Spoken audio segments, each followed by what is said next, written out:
जैसे ही सियार मांस खाने लगा, अचानक उसके गले में एक हड्डी फंस गई। वो घबरा गया और सोचने लगा, अब क्या करूं? किसी की मदद लेनी होगी।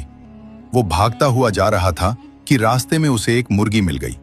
सियार बोला, मुर्गी बहन, मेरे गले में हड्डी फंस गई है, अपनी चोंच से निकाल दो। मुर्गी डरते हुए बोली, नहीं नहीं, तेरा क्या भरोसा, पास बुलाकर कहीं मुझे ही ना खा जाए। ये कहकर मुर्गी तुरंत भाग गई। सियार आगे बढ़ गया। थोड़ी दूर जाकर उसने देखा कि एक बंदर बैठकर केला खा रहा है। सियार ने सोचा, चलो इससे मदद मांगता हूं। वो बंदर के पास गया और बोला, बंदर भाई, मेरी एक मदद कर दो। बंदर बोला, कैसी मदद? सियार बोला, मेरे गले में हड्डी फंस गई है, निकाल दो। बंदर ने लापरवाही से कहा, आगे चलो, दिख नहीं रहा क्या, मैं अभी केला खा रहा हूं। निराश होकर सियार आगे चल पड़ा। चलते चलते वो एक नदी के पास पहुंचा। नदी में एक बगुला अपना भोजन ढूंढ रहा था।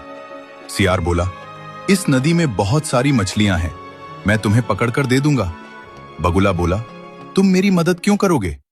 सियार बोला, बस मेरा एक काम कर दो, मेरे गले में हड्डी फंसी है, उसे निकाल दो। बगुला बोला, ये तो कोई मुश्किल काम नहीं है। सियार ने मुंह खोला और बगुले ने अपनी चोंच से हड्डी निकाल दी। बगुला बोला, अब मछलियां पकड़ दो।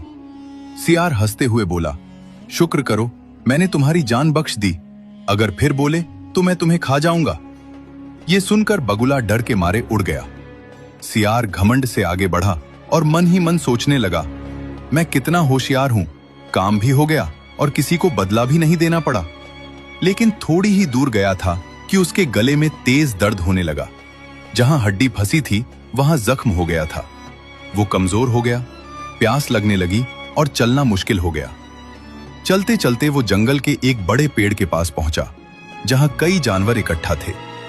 मुर्गी ने उसे देखकर कहा, यही वो सियार है जो मदद मांगकर एहसान फरामोश बनता है? बंदर बोला, हमने पहले ही कहा था, जो दूसरों का भला नहीं करता, समय आने पर कोई उसका साथ नहीं देता। सियार ने शर्मिंदगी से सिर झुका लिया, लेकिन अब बहुत देर हो चुकी थी। दर्द बढ़ता गया और वो वहीं जमीन पर बैठ गया। उसी समय दूर से बगुला सब कुछ देख रहा था। उसके दिल में डर के साथ साथ दया भी आ गई। बगुला बोला, मैंने तुम्हारी मदद नेकी समझकर की थी, लेकिन तुमने बदले में बुराई की।